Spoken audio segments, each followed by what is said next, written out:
Yeah, I knew when I was teaching at Harvard and at the University of Toronto that some of the things I was teaching were revolutionary. I was surprised that I got away with it, let's say, as long as I did. And I wouldn't say that's because of the brilliance of my ideas. It's because I'm good at communicating ideas, but the ideas that I've been developing, they're ancient ideas. They're the oldest ideas we have in some real sense. Most people, when they hear the name Jordan Peterson, they think of a psychologist, university professor, or even political figure. But I personally believe the history books will remember him just as much as a philosopher. Regardless of whether you agree with his political views or even style of communication, it's hard to dispute the fact that he's had such a positive impact on so many people, particularly those who've been in the very depths of despair and have hit rock bottom.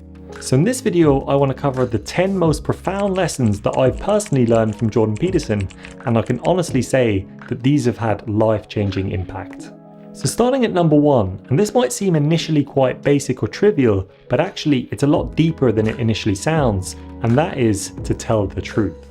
Obviously, honesty is a great trait. What most people don't seem to consider is how deep that honesty can go and ideally should go. For example, most people acknowledge that obvious and deep lies are bad, but they don't give the same treatment to white lies. The way that Jordan Peterson explains it is that there are levels or tiers to the impact that telling the truth or lying actually has. A white lie is something that satisfies one of those particular tiers or levels, but usually at the cost of another. So let's take the stereotypical example of if your partner asks you how do they look at this particular time. It can be very easy and tempting to say that they always look good, regardless of how you truly feel. But this leads to a particular set of behaviors and white lies that will continue down the line.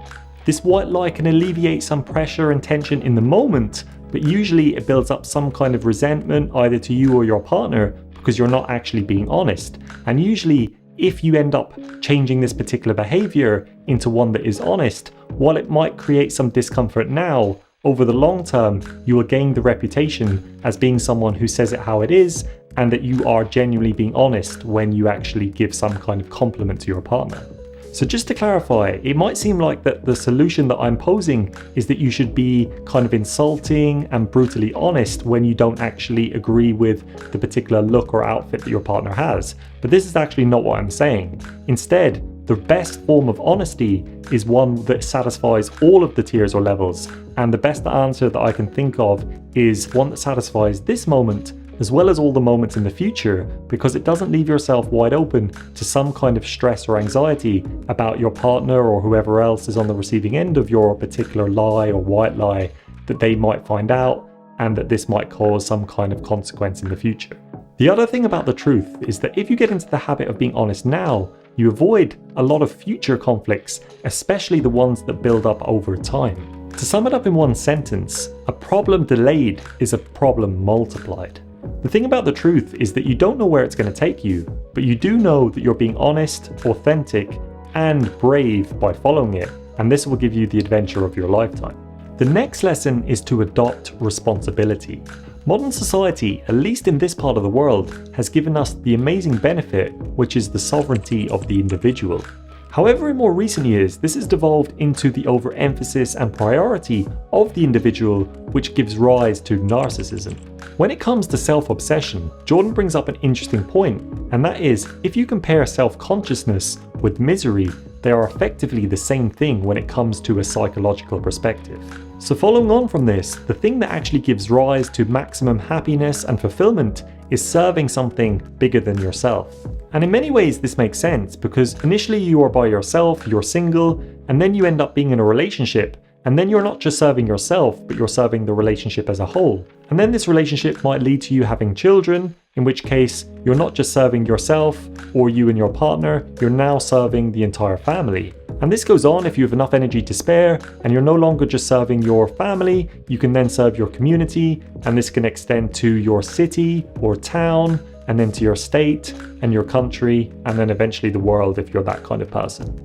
So in many ways the takeaway here is that serving yourself is not the problem or the pinnacle, it's merely the starting point. And this is why I always go back to the oxygen mask analogy when it comes to an aeroplane. You take care of yourself first so that you have the energy and resources to take care of others.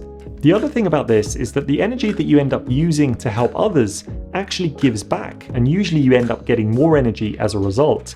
And a clear case of this is with someone who is depressed. And one of the best cures for this is to have some kind of thing or animal or child or person in your life to take care of. The reason why this works is that you have to adopt responsibility. So let's say that you're depressed or you're in a particularly low point in your life.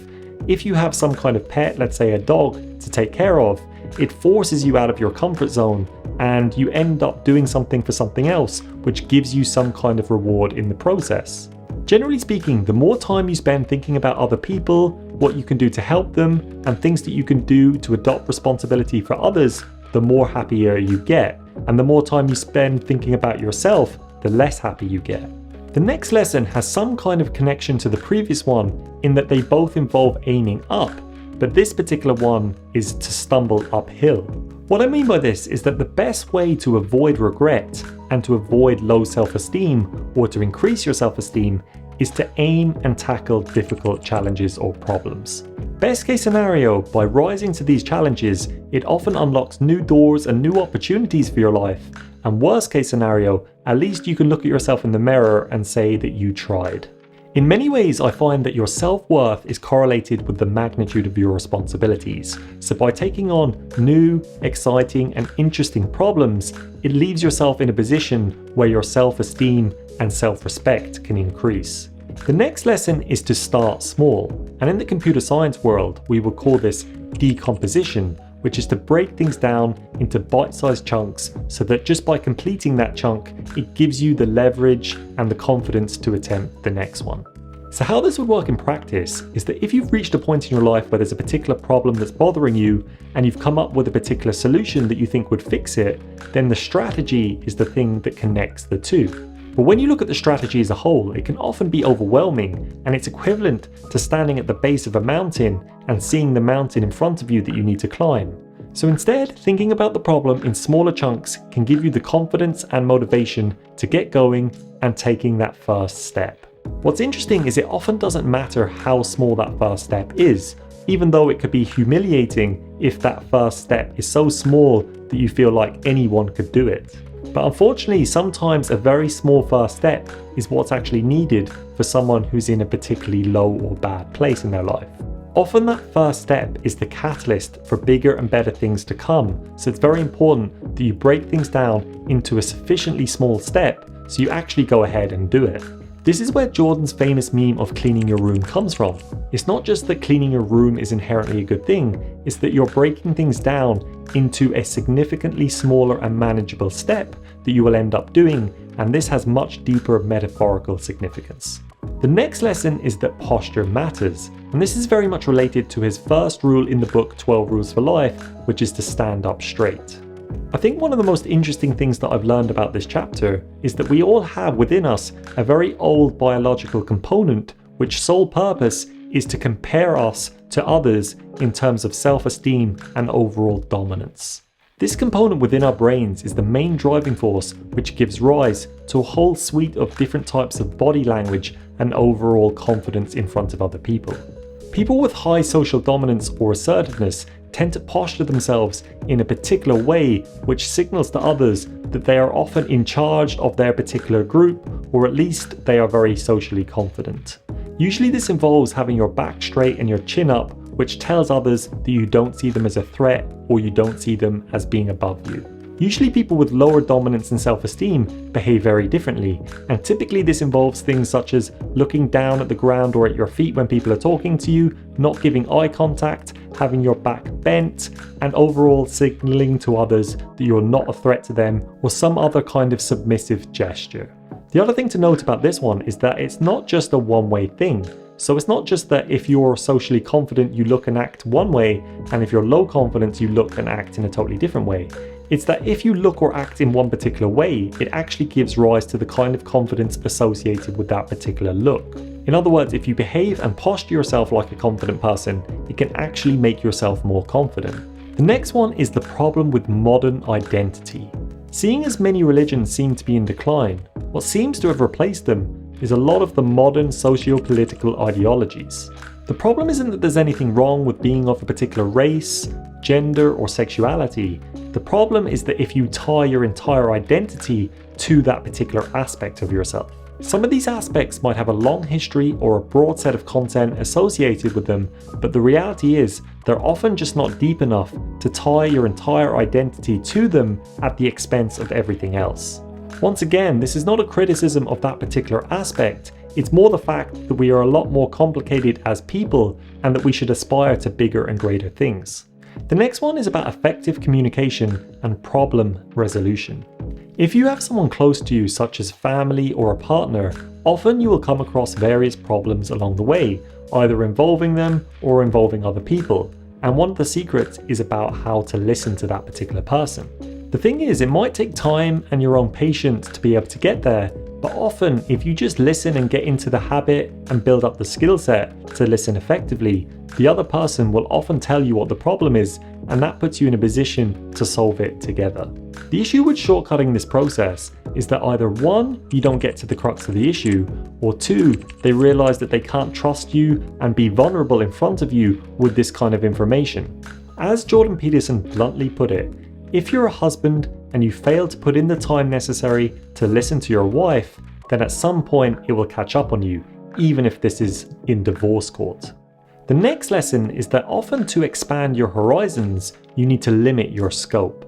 The reality is the world is just too complicated to worry about everything, so instead, by narrowing your focus, you end up giving yourself the time and energy necessary to dedicate towards things that actually truly matter.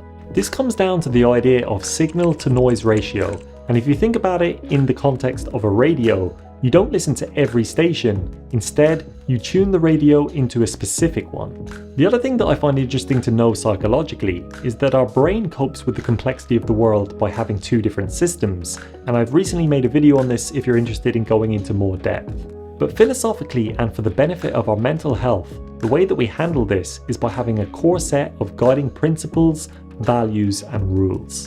These principles, if they're effective, help keep us on the straight and narrow and help avoid us from going off path and taking a wrong turn. These principles can help simplify some of the most difficult moments and challenges that we may face because they act as some kind of rule book or guidebook in the event of these particular challenges. But at the same time, they can also reduce some of the most unhelpful noise that we find in the background. The next one is all to do with parenting, and it's actually what the role of parents are. The role of parents is to socialize your child and make them likable to others, so that in the short term, other kids would want to play with them, and in the long term, other adults will want to do business with them when they grow up. What this usually means practically is getting the balance between giving the kid what it needs and not always giving the kid what it wants. By teaching the child both humility and the importance of sharing with others, the kid can then blossom into the kind of person who ends up working well with others and other people will want to work with them. I could make an entire video just on the topic of humility itself, but the short version is that it's why I ended up using the term to stumble uphill, because you have to acknowledge that nobody's perfect and that it's going to involve some kind of challenge and overcoming obstacles before you can get to the point that you're actually aiming for. So essentially, in order for you to be able to get anywhere in life, you have to be able to acknowledge your own inadequacies and then try to resolve them one step at a time. Even though you will never end up actually getting there and becoming perfect, but the actual fulfillment is in the journey towards trying to get there. And the last one is all about comparison, and there's a particular rule in his book about this, which is compare yourself to who you were yesterday, not who someone else is today. Even though this is becoming increasingly difficult in modern society, it doesn't make it any less necessary, despite the fact that we're living in a world where other people's social media updates and accounts is all around us. Ideally, you should only compare yourself to who you were in the past, but if you were to compare yourself with others, it's important you see the big picture rather than cherry picking the particular accomplishments or positive traits that other person has. So even taking Jordan Peterson himself as an example, on the surface it might seem like he's successful, wealthy, and has a huge following, but hypothetically, if you were to swap places with him, you have to be willing to take everything, not just the things that you like. And in his case, he's gone through a scenario where his daughter's been extremely unwell, he's gone through a rocky period himself where he was at rock bottom, and his wife is in a really bad place in terms of her health. As the saying goes, comparison is the thief of joy. And this is partly because it's not a very good strategy overall, but it's also because people don't actually compare properly and to the right kinds of people. All in all, you should only compare you to yourself or to aspire towards others rather than envying them. So I hope you found this video useful or interesting and you get just as much benefit as I do out of these rules and principles. And if you like this kind of content, feel free to like, subscribe or leave a comment down below. Otherwise, I will see you in the next video.